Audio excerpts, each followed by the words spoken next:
Hello students. पिछले दो part में हमने पहले वाले में चार्ज के बारे में पढ़ा था और दूसरे वाले में पोटेंशियल डिफरेंस, इलेक्ट्रिक पोटेंशियल और उसके बाद हम ओम्स लॉ पढ़े थे। वहाँ पे लास्ट में हम रेजिस्टेंस के बारे में भी जिक्र किए थे, जिसका फॉर्मूला था अपना R equal to V upon I। अगर थ्योरेटिकली देखा जाता है तो हम कहते हैं कि resistance is the property of a conductor to resist the flow of current through it. Resistance बस करंट को अपोज करने का काम करता है, जिसकी यूनिट होती है, तो यूनिट यहाँ से अगर निकाला जाएगा तो वोल्टेज की यूनिट हो जाएगी वोल्ट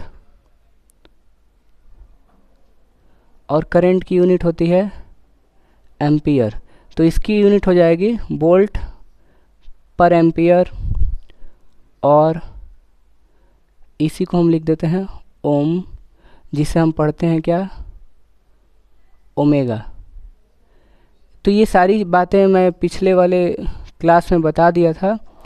अब अगर हमसे बोला जाएगा कि अगर वोल्टेज की वैल्यू 1 वोल्ट है और करंट की वैल्यू 1 एम्पियर है तो हम उसको क्या कहेंगे। जैसे R equal to 1 volt divided by 1 ampere, तो हम इसको बोल देंगे इक्विवेलेंट टू 1 ओम। तो अपने को 1 ओम कब मिलेगा, if the potential difference across the two ends of a wire is 1 volt and the current flowing through it is 1 ampere, then the resistance R of the conductor is 1 ohm. अगर voltage की value 1 ampere हो जाती है और current की value voltage की value 1 volt हो जाती है और करंट की वैल्यू 1 एम्पियर, तो हम कहते हैं कि वो 1 ओम के इक्विवेलेंट है। The current flowing through a conductor through a resistor is inversely proportional to the resistance. ये हम लाते हैं यहाँ पे, थोड़ा इसको देखा जाए कैसे आया। तो अपने को देखो कि जो रेजिस्टेंस है, रेजिस्टेंस डिपेंड करता है लेंथ पे, ओके। रेजिस्टेंस डिपेंड करता है inversely proportional to area of cross section, okay. अब इन दोनों को अगर एक साथ देखा जाए तो R proportional to L upon A, okay. यहाँ से अगर इसकी प्रोपोर्शनलिटी हटाई जाए तो R equal to rho times L upon A, ये ठीक क्या। तो एक वायर है,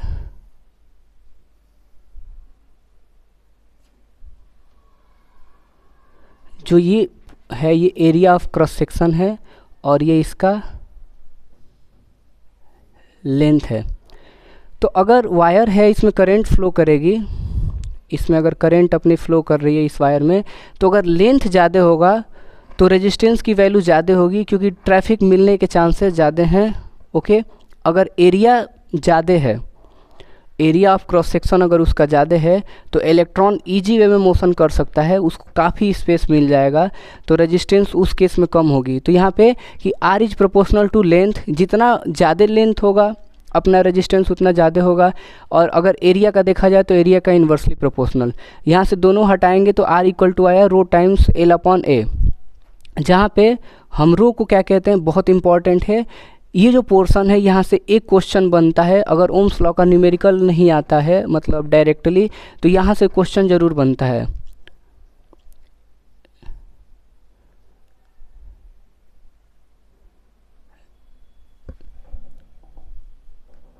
इसको बोलते हैं हम रेसिस्टिविटी, ओके। हर वायर का जो रेजिस्टेंस होता है, एक पार्टिकुलर वायर का जो रेजिस्टेंस होता है वो कौन सा है, अगर उसकी फिजिकल कंडीशन चेंज ना की जाए। रेसिस्टिविटी अगर यहाँ से निकाला जाएगा तो रो इक्वल टू क्या आएगा, RA अपॉन L। जितना कम रेजिस्टेंस होगा करंट की वैल्यू उतनी ज़्यादा होगी। हम इसको निकाल के अभी देखेंगे थोड़ी देर में। RA अपॉन L, ये अपना क्या है, RA अपॉन L, ठीक। ये रेसिस्टिविटी के बहुत इम्पॉर्टेंट फार्मूला है और इस पे जो क्वेश्चन एक मैं करा दूंगा वो भी बहुत इंपॉर्टेंट है। यहाँ पे एक याद रखना है कि रेजिस्टेंस जो होता है लेंथ के डायरेक्टली प्रोपोर्शनल होता है और एरिया के इन्वर्सली प्रोपोर्शनल होता है, और रेजिस्टेंस यहीं से डिपेंड करता है अपना directly proportional to temperature. Temperature अपने एनसीईआरटी में डिस्कस नहीं करता है, लेकिन हमको याद रखना है कि रेजिस्टेंस अगर देखा जाए तो अपना लेंथ पे डिपेंड करता है, एरिया पे डिपेंड करता है और टेम्परेचर पे भी डिपेंड करता है। अगर टेम्परेचर ज़्यादा होगी तो इलेक्ट्रॉन की स्पीड ज़्यादा होगी और उन्हें कोलिजन करने का चांस बहुत ज़्यादा मिल जाएगा, तो उस केस में रेजिस्टेंस की वैल्यू बढ़ जाएगी। ठीक, यहाँ पे रेसिस्टिविटी का फॉर्मूला आया RA/L। अब देखो हम यहाँ से क्या बताना चाहते हैं, तो रो इक्वल टू RA/L। ठीक, अब क्या है कि अगर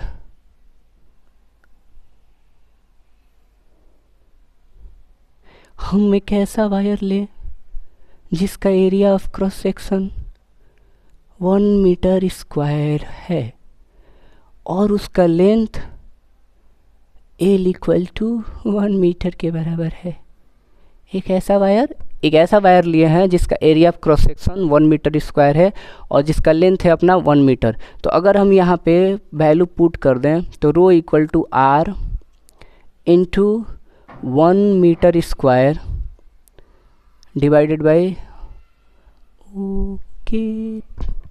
1 मीटर।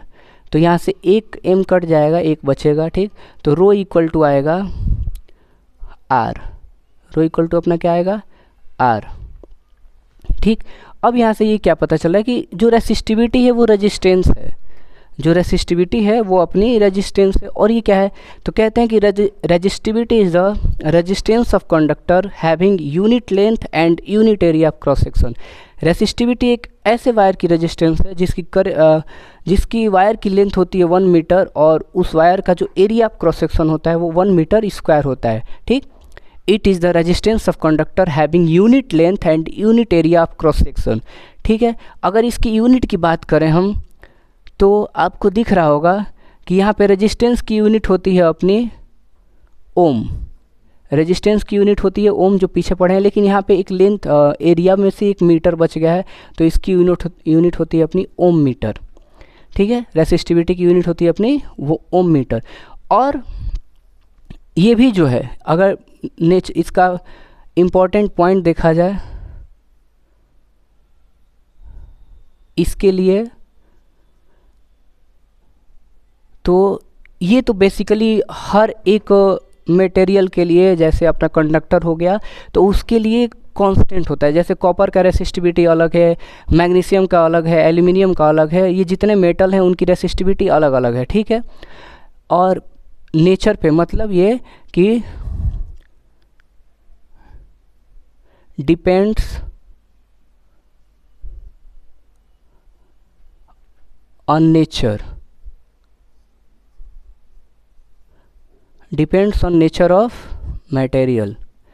जो रेसिस्टिविटी होता है मटेरियल पे डिपेंड करता है, उसके नेचर पे डिपेंड करता है कि उसका नेचर कैसा है। ठीक, दूसरा ये टेम्परेचर पे डिपेंड करता है,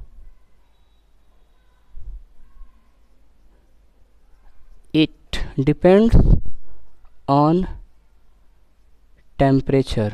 ठीक है, ये टेम्परेचर पे भी डिपेंड करता है। इंपॉर्टेंट पॉइंट यहाँ क्या याद रखना है कि रेसिस्टिविटी बेसिकली एक प्रॉपर वायर के लिए कांस्टेंट होती है, लेकिन फिर भी ये उस वायर के नेचर पे डिपेंड करती है और अगर उससे ज़्यादा एक्सट्रीम जाए तो उस टेम्परेचर पे डिपेंड करती है। अगर हम टेम्परेचर फ्लक्चुएट कर देंगे तो जो रेसिस्टिविटी है वो अपनी फ्लक्चुएट होने लगेगी। ओके, तो ये बहुत इंपॉर्टेंट है, ये याद रखना है।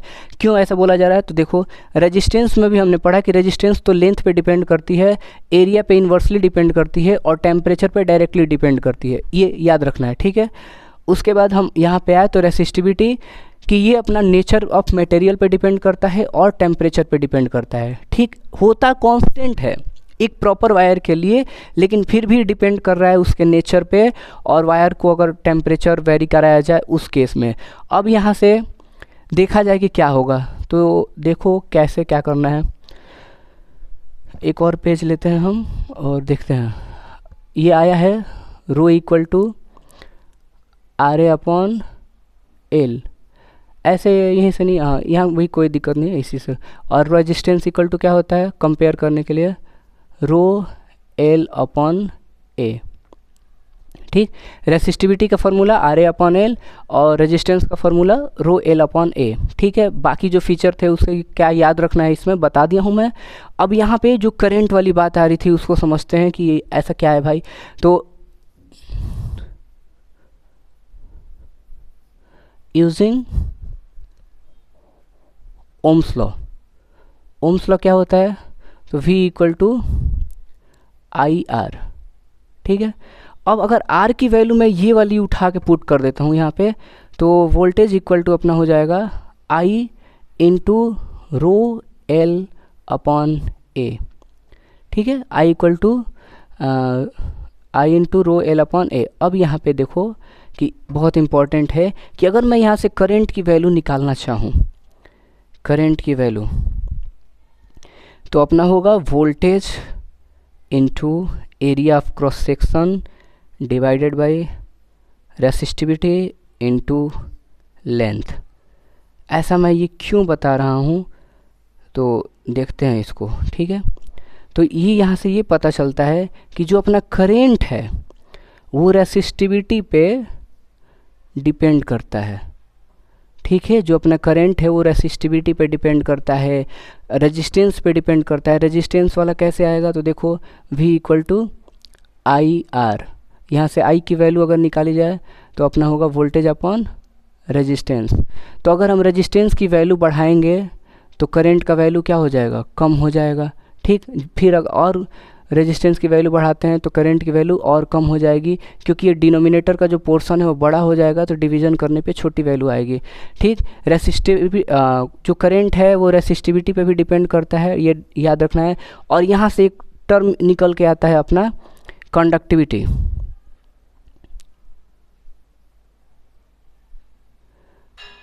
यहाँ से एक टर्म निकल के अपना आता है कंडक्टिविटी। तो ये क्या है, ये बेसिकली रेसिस्टिविटी का रेसिप्रोकल है।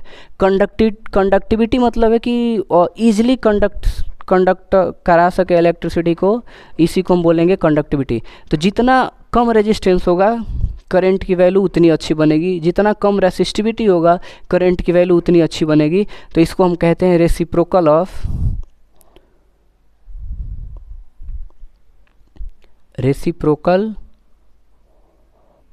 Of resistivity. क्या बोला जाता है कंडक्टिविटी को, रेसिप्रोकल ऑफ रेसिस्टिविटी। रेसिस्टिविटी छूट गया।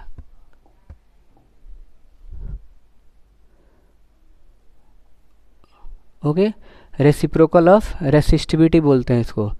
ये याद रखना, ये जो पेज आपको सामने पड़ा हुआ दिख रहा है ना भैया, ये बहुत इंपॉर्टेंट है। क्योंकि अगर हमको अगर पता होता है ना डायरेक्टली, तो हम MCQ में फोड़ सकते हैं कि रेसिस्टिविटी और करंट में क्या रिलेशन है, तो इन्वर्सली है। रेजिस्टेंस और करंट में क्या रिलेशन है, तो इन्वर्सली है। अगर रेजिस्टेंस की वैल्यू बढ़ाई जाए तो करंट की वैल्यू कम हो जाएगी। ये चीज़ें बेसिक हैं जो कि हमें पता होनी चाहिए अपने क्लास में। ठीक है, ये इम्पॉर्टेंट है। तो फार्मूला क्या याद रखना है कि अभी तक मैं इस 3 स्लाइड में 4 स्लाइड में रेजिस्टेंस को बताया कि ये किन किन चीज़ों पे डिपेंड करता है। तो length inversely proportional to area, directly proportional to temperature, ये सारा याद रखना है। ओके, अब आगे देखा जाए कि आगे इसका क्या फ़ायदा है, ये हम क्यों पढ़ना है, और ये मैंने क्यों बोला कि ये बहुत इंपॉर्टेंट है, इस पे कैसे क्वेश्चन बनते हैं। जब हम ओम्स लॉ पढ़ते हैं तो ओम्स लॉ पे जब कॉम्बिनेशन ऑफ रजिस्टर पढ़ लेंगे सीरीज और पैरेलल, तो वहाँ से हमें न्यूमेरिकल्स दिखेंगे कि भैया ऐसे न्यूमेरिकल हो रहे हैं और कैसे निकालना है, जो कि अब भी हम करेंगे 1-2 क्वेश्चन इस टॉपिक का करने के बाद। ठीक, लेकिन ये जो है ना, ये रिलेशन प्रॉब्लम को जनरेट करता है। ये जो पोर्शन है रेसिस्टिविटी जो है, ये रिलेशन प्रॉब्लम को जनरेट करता है। यहाँ पे रिलेशन वाले क्वेश्चन बनते हैं कि पहले ऐसा था बाद में ऐसा हो जाए तो क्या होगा। ठीक है ना, तो इसलिए इम्पॉर्टेंट है, थोड़ा सा इसको ध्यान से समझो। जैसे अपने NCERT में ही है कि क्वेश्चन कि पहले एक वायर है, ठीक, जिसका एरिया ऑफ क्रॉस सेक्शन क्या है A और लेंथ क्या है L। एक वायर है, ये किसकी बात हो रही है, वायर की। जिसका एरिया ऑफ क्रॉस सेक्शन है अपना ए और लेंथ क्या है एल, और उसके बाद कह रहा है तो इस केस में इसकी रेजिस्टेंस की वैल्यू है आर इक्वल टू 4 ओम। इस वायर की इस पार्टिकुलर कंडीशन में जो वैल्यू दी है वो अपनी दी है कि आर इक्वल टू 4 ओम। तो हमसे पूछा जाएगा कि भैया नया रेजिस्टेंस क्या होगा, कब, कंडीशन अपने को मिला है कंडीशन कि अगर इसी वायर का जो न्यू लेंथ है एल डैश वो हो जाए 2L के बराबर। पहले ध्यान से मेरी बातों को सुनो, समझने का प्रयत्न करिए कि एक वायर है, जैसे मान लो कि ये वायर है जो मेरी फिंगर दिख रही है, इसका एरिया ऑफ क्रॉस सेक्शन क्या है ए है और लेंथ क्या है एल है। इस पार्टिकुलर कंडीशन के लिए रेजिस्टेंस की वैल्यू है 4 ओम, कितनी 4। और अगर कह रहा है कि इस वायर का लेंथ हम बढ़ा दें, डबल कर दें, तो ये इतना बड़ा हो जाएगा, और जैसे ही हम लेंथ डबल करेंगे तो रेजिस्टेंस चेंज हो जाएगा, क्योंकि लेंथ पे डिपेंड करता है रेजिस्टेंस। ठीक, तो ये जो वायर का फ़ोटो है ये बन जाएगा अपना ऐसा, ठीक है, ये इसको एक्सटेंड कर दिया गया, पहले L था अब 2L के बराबर हो गया। लेकिन बेटा ध्यान से देखो कि जो पहले एरिया A था अब वो हाफ हो जाएगा, क्योंकि जैसे ही हम इसको स्ट्रेच करेंगे, उस वायर को स्ट्रेच करेंगे तो उसका लेंथ बढ़ेगा, तो एरिया ऑफ क्रॉस सेक्शन क्या होगा, कम होगा। तो ये जो न्यू एरिया बन रही है ये हो जाएगी अपनी A dash equal to A/2, A dash equal to A/2। Question बहुत इंपॉर्टेंट है, ये पूछा जाता है, वैल्यू चेंज कर करके पूछ देता है सीधे। तो इसमें बोला है कि एक वायर है जिसका रेजिस्टेंस 4 ओम है, कब है, तो जब उसका लेंथ L है और एरिया A है। अगर मैं उसी वायर को स्ट्रेच करके उसका लेंथ दुगना कर देता हूँ, कंडीशन है ये, ओके, कंडीशन, ठीक, तो क्या होगा, तो जैसे ही हम लेंथ डबल करेंगे तो अपना एरिया जो है वो हाफ हो जाएगा, क्योंकि जैसे ही स्ट्रेच करेंगे तो एरिया ऑफ क्रॉस सेक्शन कम हो जाएगा। तो इस केस में रेजिस्टेंस क्या आएगा, तो ये निकालना है हमको कि आर डैश की वैल्यू क्या आएगी।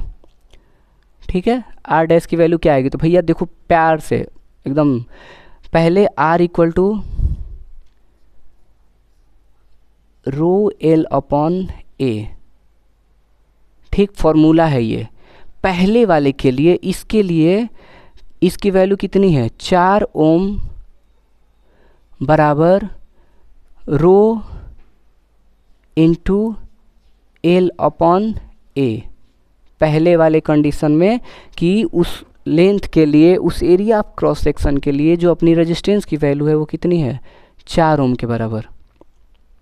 फाइन, अब दूसरा कह रहा है कि आर डैश के साथ क्या होगा, वही होगा जो मंजूर खुदा होगा। तो देखो आर डैश के लिए फॉर्मूला फिर वही है कि rho into L dash divided by A dash, यहाँ पे ए डैश, ठीक है, ज़्यादा वो स्ट्रेच हो गया। तो एल डैश की वैल्यू अब क्या आई है, R dash equal to rho into L dash के जगह पे पुट करेंगे 2L, क्यों, क्योंकि यहाँ पे आया है कि एल डैश की वैल्यू किसके बराबर है, 2L के बराबर, और ए डैश की वैल्यू क्या है भैया, तो A/2 के बराबर, तो अपना A/2, ओके। अब इसको अगर चेंज किया जाएगा तो चेंज करेंगे, तो यहीं पे कर देता हूँ ताकि दिखेगा, ठीक है। अब देखो आर डैश इक्वल टू क्या है, तो रो इंटू एल डिवाइडेड बाई ए और इंटू, और ये क्या हो जाएगा, 2 2 जा 4, ऊपर जाएगा तो मल्टीप्लाई हो जाएगा इंटू 4। ऐसा क्यों कहा जा रहा है, देखो अब इसमें क्या होगा कि वायर अगर सेम है तो उसकी रेसिस्टिविटी सेम होगी भैया, जो वायर है उसकी रेसिस्टिविटी सेम होगी, क्योंकि वायर का रेसिस्टिविटी पार्टिकुलर वायर के लिए कौन, वो नेचर पे डिपेंड करता है, वो टेम्परेचर पे डिपेंड करता है, और हम यहाँ पे ऐसा कुछ नहीं कर रहे हैं, ठीक है, हम यहाँ पे ऐसा कुछ नहीं कर रहे हैं। तो आर डैश इक्वल टू क्या आया अपना, 2 2 जा 4 रो एल अपॉन ए। अब देखो इसको जब सॉल्व करेंगे तो आंसर क्या आएगा अपना, इसको डिवाइड कर दो, ठीक। तो r dash equal to 4 into rho L upon A, ठीक। अब रो एल अपॉन ए की वैल्यू क्या है, रेजिस्टेंस, और पहले रेजिस्टेंस की वैल्यू कितनी थी 4, तो ये 16 हो जाएगा। r dash equal to 4 into 4, ओ गलत हो गया ये,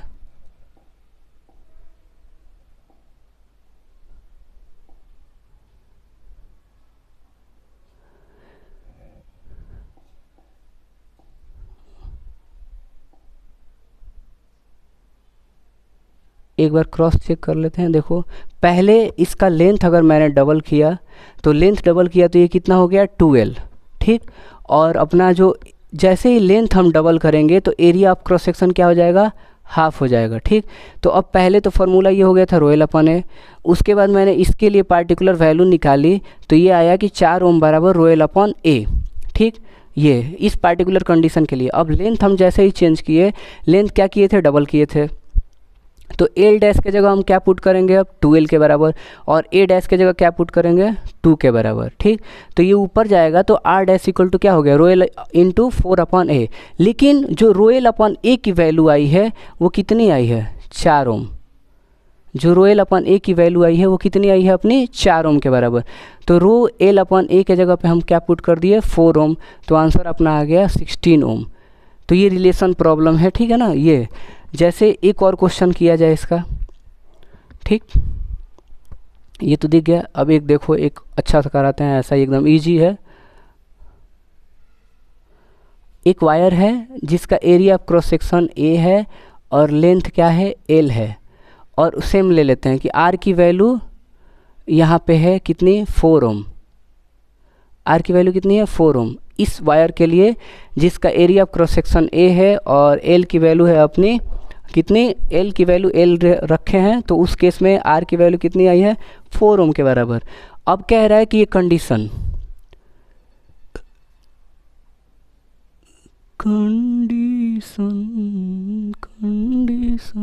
हो गया।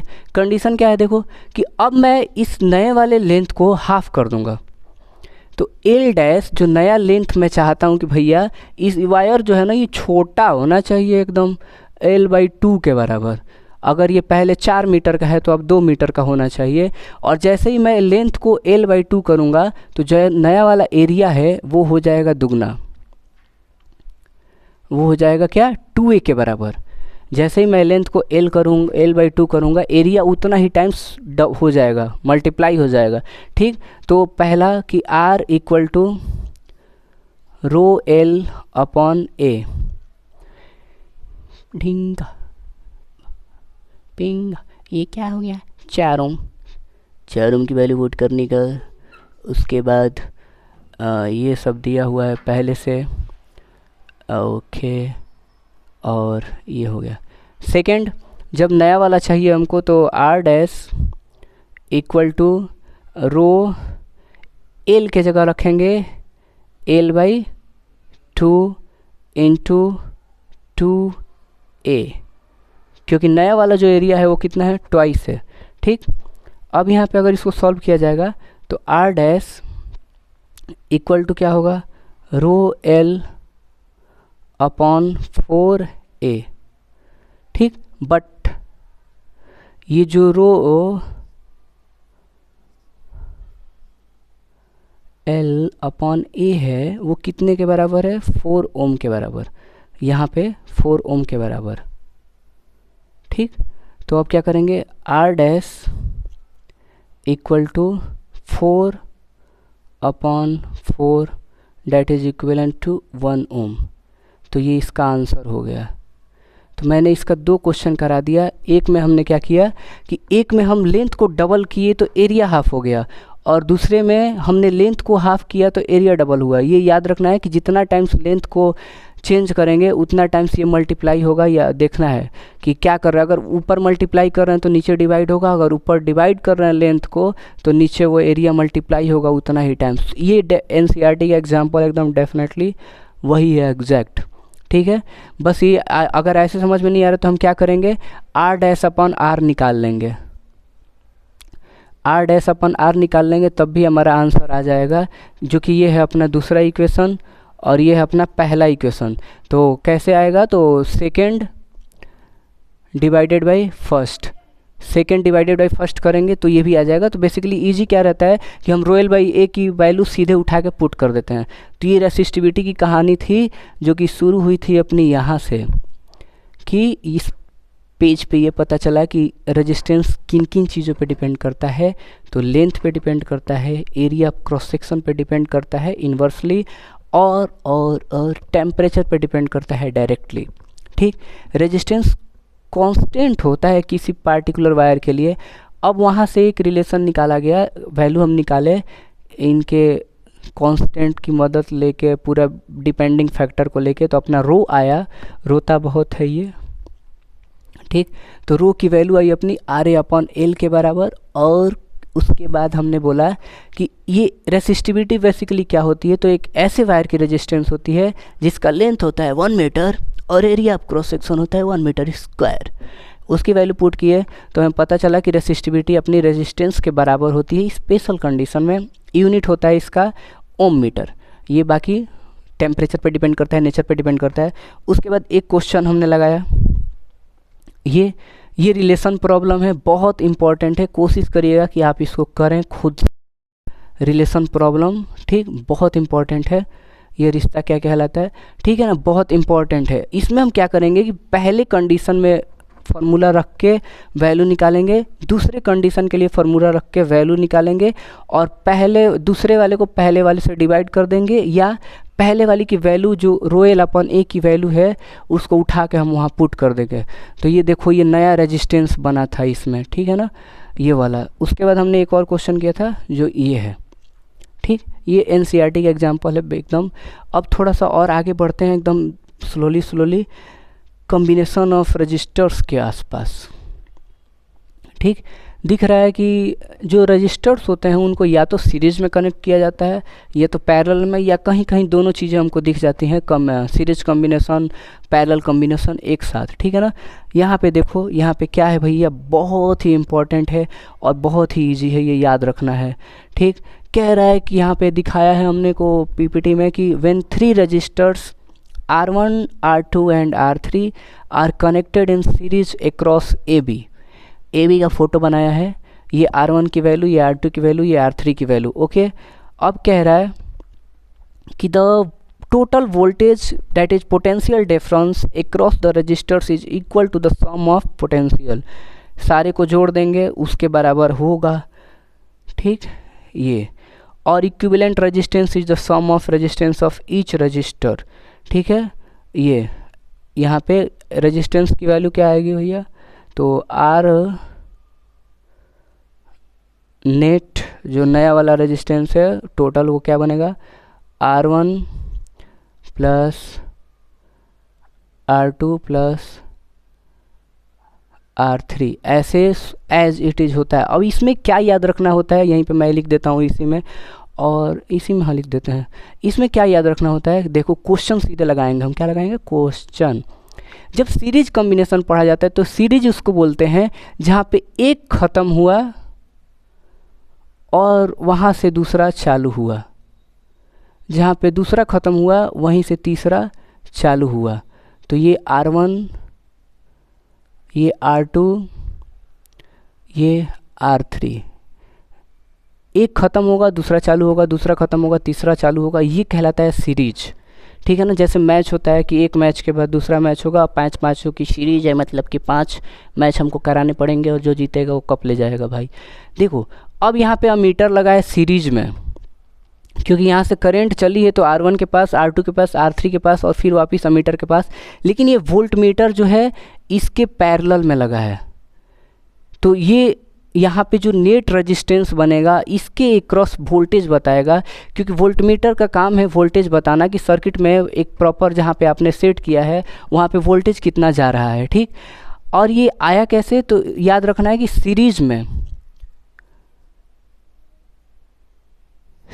में करंट सेम होती है, करंट इज सेम, सर्किट में करंट सेम होती है। जैसे कि इसके पास भी I पहुंचेगा, इसके पास भी I ही पहुंचेगा, और इसके पास भी I ही पहुंचेगा। ठीक, करंट तीनों के पास सेम पहुंचेंगे सीरीज में। ठीक है ना, सीरीज में करंट अपना जो जाता है वो सेम जाता है।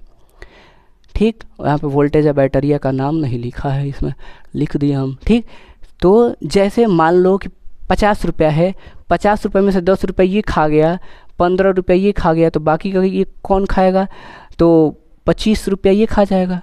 ठीक, क्योंकि 10 ये खाया था, 15 ये खाया था, 25 ये खाएगा, इसकी वैल्यू कितनी थी 50। तो हमने जितना वोल्टेज सप्लाई किया है उतना डिस्ट्रीब्यूट हो जाता है किसमें, सीरीज में। तो फॉर्मूला याद रखना है कि R net equal to R1 plus R2 plus R3। ठीक है, और यहाँ पे पोटेंशियल डिफरेंस का सम करके लाया जाता है। अब जैसे यहाँ पे इसको लिखना होगा तो हम V1 को लिख सकते हैं, V1 को लिख सकते हैं I1 R1, V2 को लिख सकते हैं I2 R2, V3 को लिख सकते हैं I3 R3, और V को लिख सकते हैं क्या, V को लिख सकते हैं IR। अब similarly I1 R1 plus I2 R2 plus I3 R3 is equal to IR करेंगे तो करंट की वैल्यू यहाँ पे सेम होगी सबके लिए, I1 equal to I2 equal to I3 equal to I, और इक्विवेलेंट करेंगे तो हमारा आंसर यही आ जाएगा R net equal to R1 plus R2 plus R3। तो सीरीज में भैया याद क्या रखना है अपने को कि करंट जो होती है ईच एंड एवरी रेजिस्टेंस के पास सेम पहुंचती है, लेकिन पोटेंशियल ड्रॉप अलग अलग होता है। वो अपने औकात के हिसाब से अपना लेता है कि हमको इतना चाहिए, या जितना कह सकते हो कि भैया ज़रूरत है उतना ही उसको चाहिए। सीरीज अगर क्वेश्चन की बात करें तो हम क्वेश्चन करते हैं इस पर।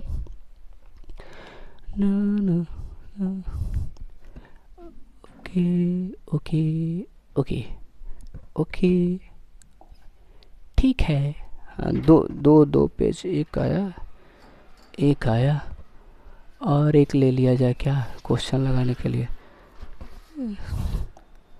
ब्लैंक आ गया, एक ही आया, फिर इंसर्ट करते हैं एक और स्लाइड, आ गया। अब देखो करते हैं, जैसे क्वेश्चन है अपना कि क्या करना है, जैसे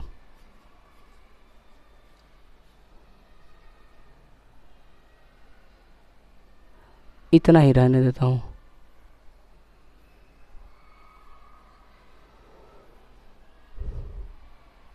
ये कनेक्टेड है, ये ध्यान से अपना देखना है, मन कर रहा है तो हम मीटर बता देते हैं इसमें, और ये अपना बैटरिया है, और ये अपना स्विच है। ठीक है, ओके।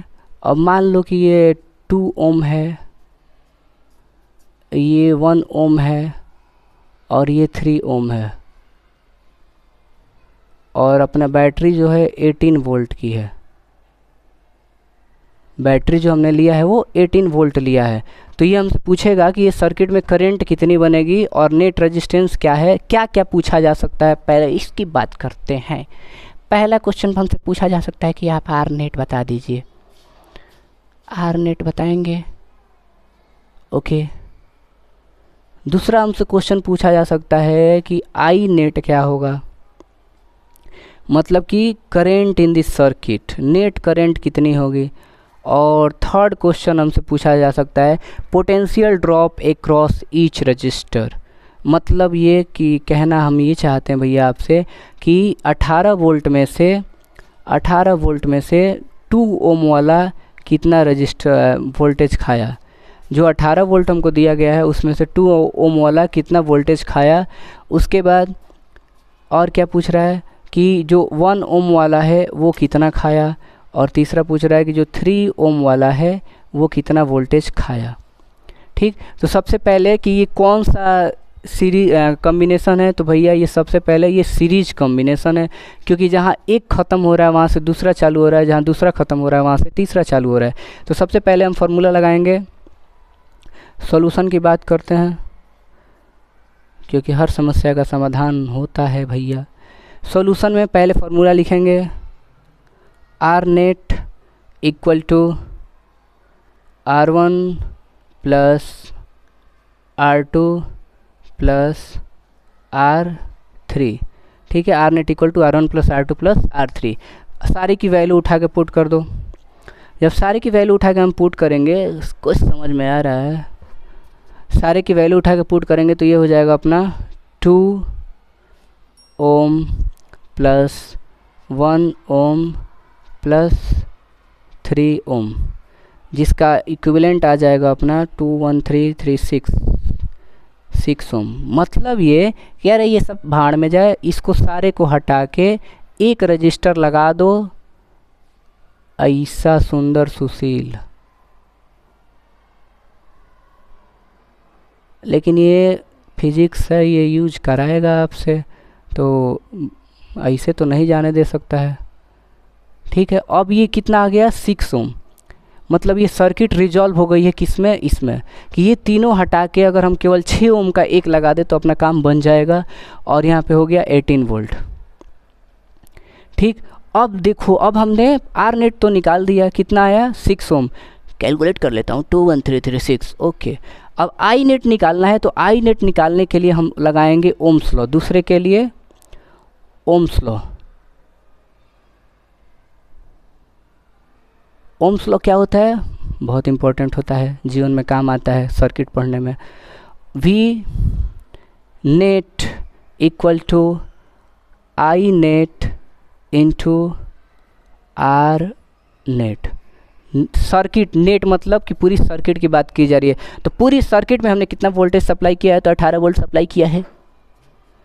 और उस पूरी सर्किट में करंट कितनी बनी है तो हमको नहीं पता है कितनी बनी है, लेकिन हमें ये पता चल गया है कि उस पूरी सर्किट में रेजिस्टेंस कितना है, तो 6 ओम है, ठीक। यहाँ से आई नेट की वैल्यू निकालेंगे तो बहुत ही सिंपल साधारण आंसर आएगा 3 एम्पियर।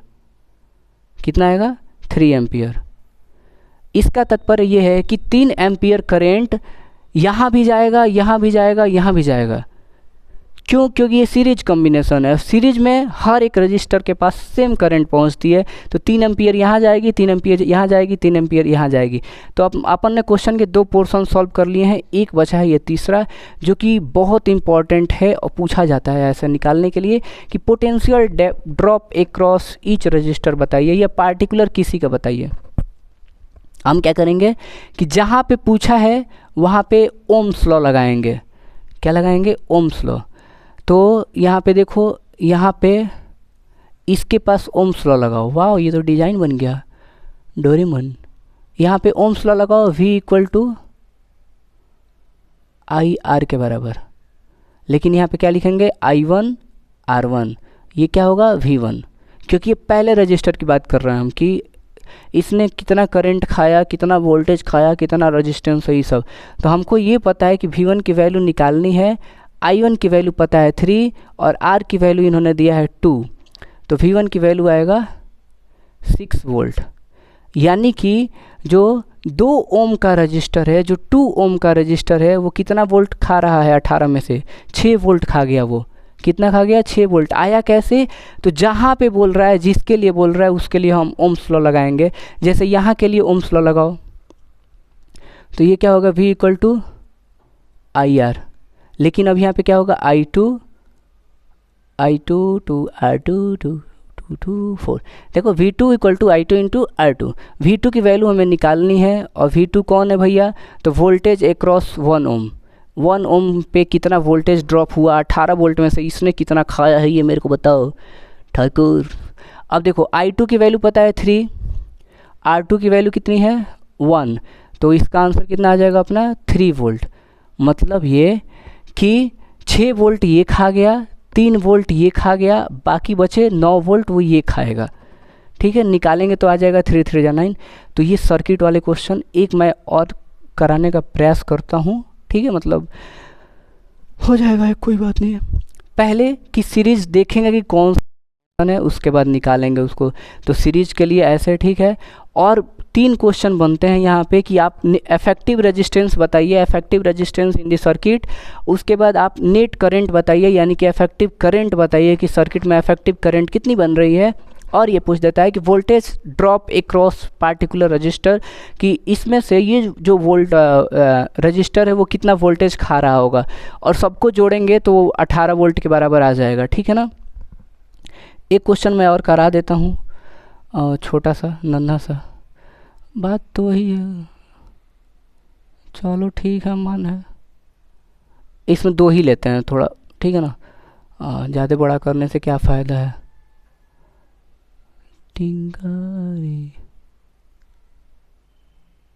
बस एक प्रैक्टिस के लिए करा रहे हैं, इसमें कोई वो नहीं है, ठीक। ये क्लोज स्विच हो गया, मीटर मन करे तो लगा दिया जाए, लगाने ही पड़ेगा। ये हो गया, वोल्ट मीटर भी लगा दिया जाए। अब यहाँ पे वोल्ट मीटर लगा देंगे तो हमें पता चलेगा कि ये कितना वोल्टेज खा रहा है। जैसे मैं मान लेता हूँ कि 9 वोल्ट की बैटरी मैंने ली है, ठीक, और इसका जो रजिस्टर है वो कितना है, 2 ओम, और इसका जो रजिस्टर है 3 ले लेते हैं, कोई बात नहीं है एग्जैक्ट कैलकुलेशन करने की, ठीक। अब हमको पता तो पहले ये करना पड़ेगा कि ये सीरीज है कि पैरेलल है। तो अगर अगर अगर जब करंट बैटरी के पास से निकलेगी या जब दिखाया जाएगा, तो अगर करंट के लिए कोई और रास्ता नहीं है, अगर करंट के लिए कोई और रास्ता नहीं है, कोई डाइवर्जन नहीं है कि भैया ये भटक सकता है, तो हम उसको सीरीज बोलते हैं। जैसे कि पिछले वाले में करंट यहाँ से चली, तो करंट को कहीं और जाने का कोई रास्ता नहीं है, कोई और रास्ता बनाया ही नहीं गया कि यहाँ से करंट जा सकता है, तो ये सीरीज है।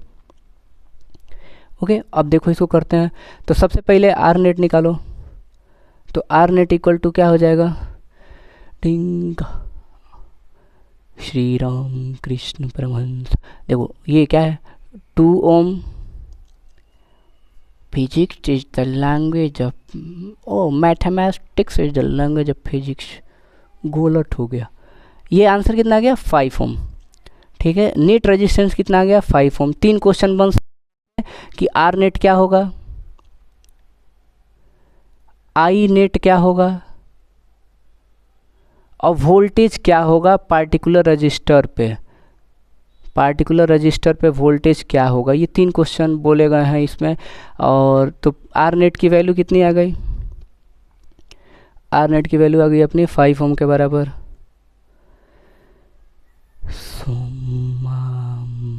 स्वामी विवेकानंद ने कहा है, पढ़ो इंडिया, पढ़ो इंडिया।